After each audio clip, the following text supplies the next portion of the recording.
Evropska komisija je predstavila celovit načrt za razvoj hitrih železnic po Evropi, ki bo povezal vse prestolnice in večja mesta z več kot 250 tisoč prebivalci. To pomeni, so to hitrejši potovalni časi proti Italiji, proti Evropi, proti Avstriji, na koncu tudi proti Zagrebu, ker pač ena naša pobuda je bila, da moramo povezati tudi z Zagrebom in naprej potem z Beogradom.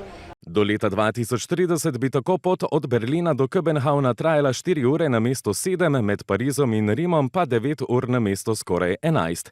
Velik prihranek časa napovedujejo tudi med Budimpešto in Bukarešto. Pot bi se skrajšala z zdajšnjih 15 na nekaj več kot 6 ur. Moramo pa nas tole usposobiti, ne tole, kar je še Marija Tereza naredila, usposobiti in vlake gor postaviti, da bodo imeli hitrost, varnost in udobnost.